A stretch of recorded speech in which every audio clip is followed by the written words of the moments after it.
Horvin nods, then his brow furrows for a second. It occurs to me that when you first arrived here, I told you and your friend that your kind were not appreciated around here.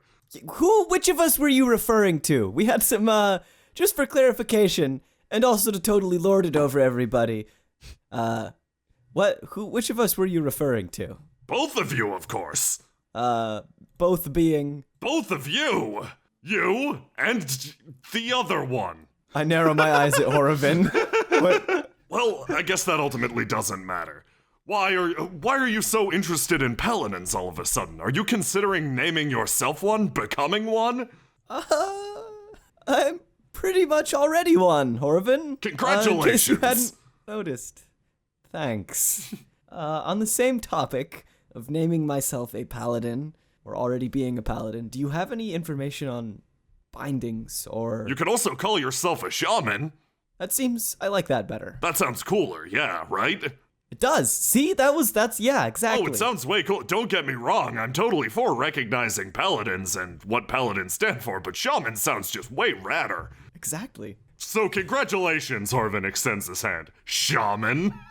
I laugh and shake Horvin's hand. Officially recognized as a shaman by Horvin the Hero. You keep saying that. What? You keep referring to me as Horvin the Hero. I mean, that's what you're called around here, right? Yeah, it's weird. Why is it weird? I don't know, it's weird when you do it. It's like you're wistfully looking to yourself, shaking your head and being like, ha ha, what a funny circumstance. Frankly, I feel like I'm being laughed at. To my face! No, you're not being laughed at. I was just, if anything, Horvin, I was laughing at myself. That's deep. Yes. Horvin looks down and takes a bite of his sandwich. Yes, this past week or so has been quite deep. And anyway, as I was saying, do you have any books on spirits and binding? Any books about humans and spirit bindings? I think you're going to need to spell this out in more explicit detail for me. Horvin eyes you while chewing on his sandwich. I have yet to cross a tome on that particular subject, but there is a small, bookstore in Honorant, and we do have a library. There are reading groups. You can go visit a reading group and maybe get recommendations for the next month on what you are going to read.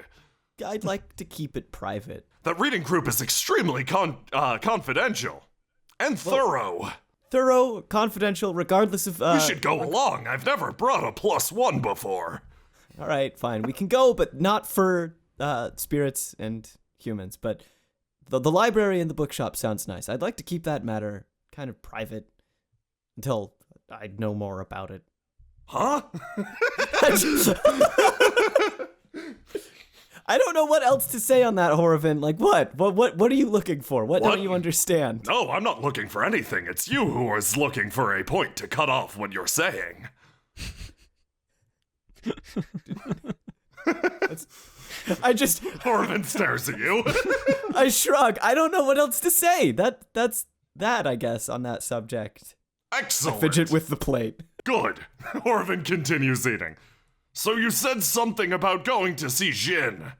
Yes, actually. I still have a couple questions that I either don't remember asking or he didn't answer.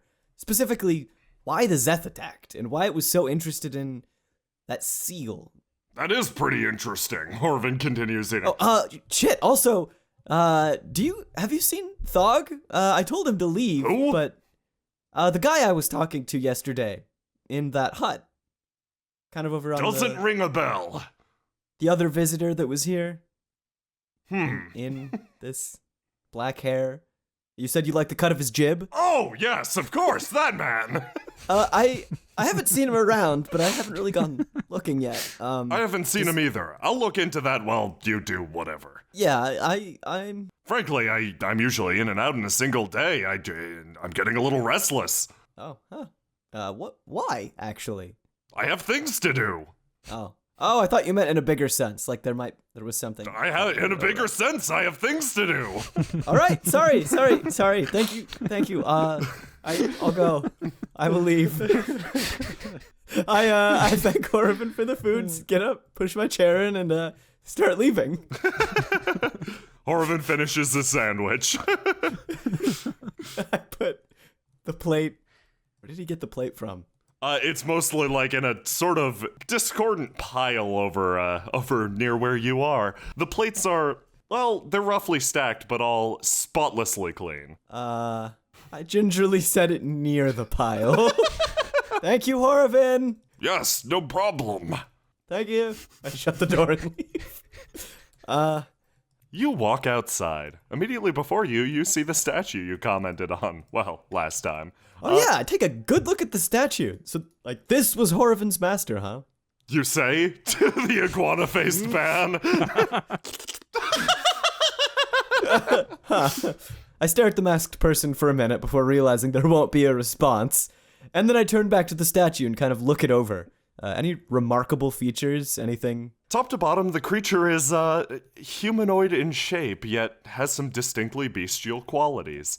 It possesses a single horn sticking at an odd angle from its head. Its body is elongated, sort of off-puttingly so. At its side is held a long, graceful blade that looks totally fucking out of place. Huh.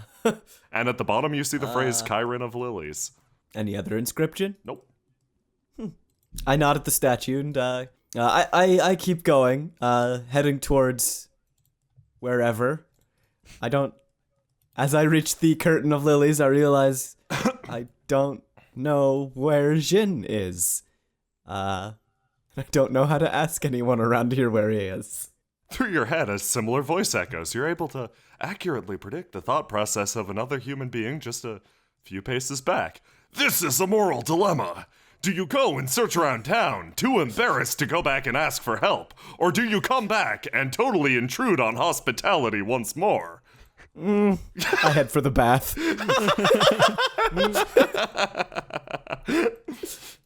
I feel a little embarrassed even thinking about going back.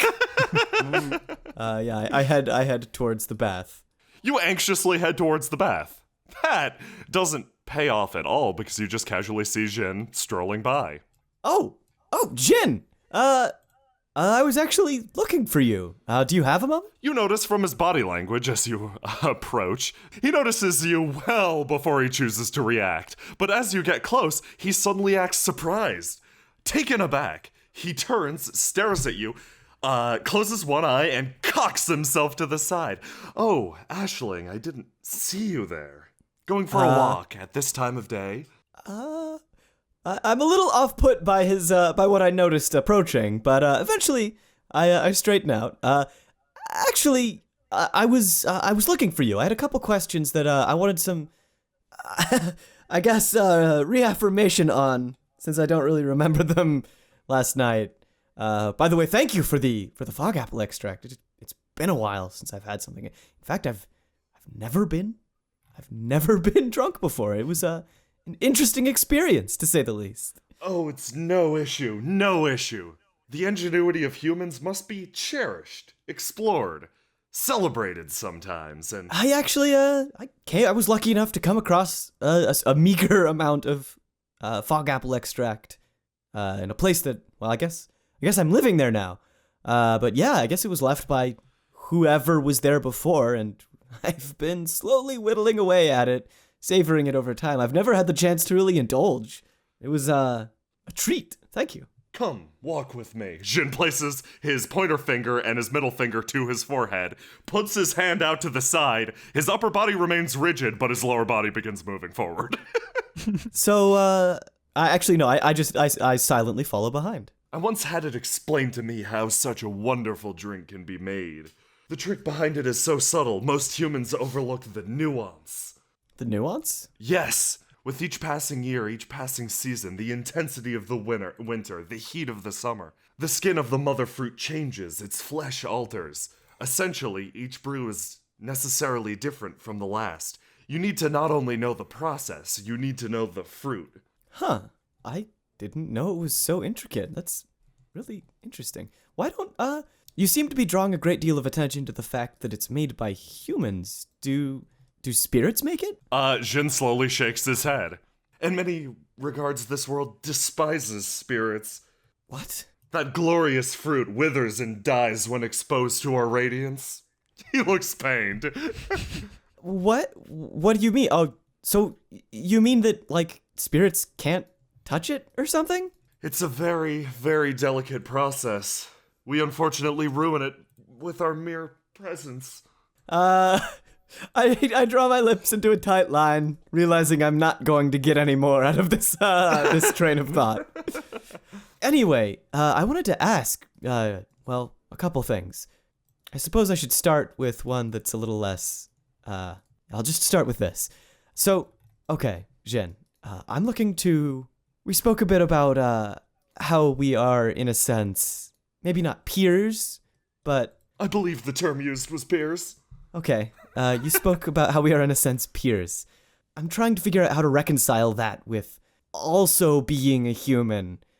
They seem exclusive. I can't be one, and I can't be one and be the other.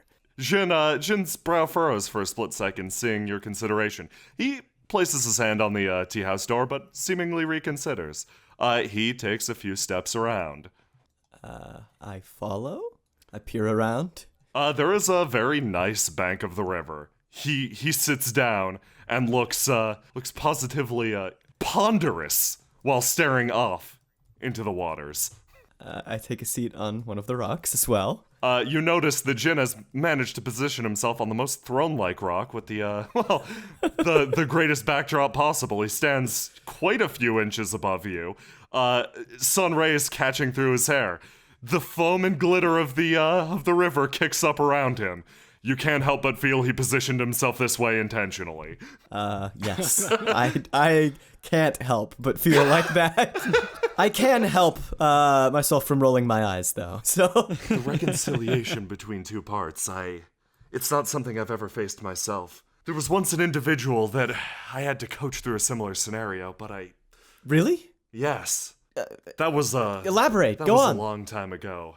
One of my friends, the spirit folk process of reproduction is quite intricate and interesting. You'll never believe what sort of offspring might be produced, especially the union between a human and a spirit. Okay, so the offspring was half spirit, half human. I was in charge of the young lad for a time. And? He turned out terrible, a complete degenerate. How? Why? Like, is he still alive? In a sense, he's still alive, but that beautiful young child I attempted to raise is gone. He continues smiling while saying all of this. I don't catch it. I'm lost in this. But, like, is he leading a happy life? Happiness, my dear sister, that is what we make of it. I believe in a way he is happy, yes. But in the same regard, In a way, how? Like, you must realize that being in a position between two worlds means being caught in a nexus, pulled between two places. I'm sure you know that better than anyone. Yes, I do. Is he happy or not? Jin arcs his spine, allowing his arms to fall into a free shrug. He continues smiling. Eventually, that young boy did meet someone that changed his life as a whole. I believe Ash. Positively? In a sense. Yeah. I catch myself before I start yelling at Jin. But you have to understand that that's the change he made for himself. As I said earlier, you're currently being pulled between two places. You can choose where to commit yourself. Ultimately, no one can take that choice away from you, whether it be through the catalyst of meeting someone who's just so spectacular they change your worldview entirely. Yeah, his pose intensifies. Or it's a conclusion you come to on your own. That's the road your life will take. I will aid as best I can, but this is a step you must take for yourself. Jin, I don't know how or what to choose. I can't just... Earlier, much earlier, last night, before the haze descended, you said something about paying a price. Yes. Every time that I call upon whatever I have, I feel a little bit of myself pared away, just gone. And I can't not call upon it because I have people that I want to help, that I want to protect. I need to keep myself and others alive and in good health. And every time I need to do that, it costs me something. Who taught you this technique? But, well, I guess most of it by now is just what I've learned on my own. But the basis, the groundwork for it, came from, well, do you know of a place called Meath?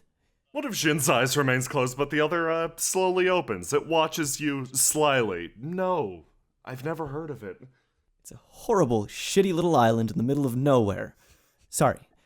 The people suck. The island is great. It is... Tell me, what was the population of your island like? Were they primarily human? Exclusively human. As I thought.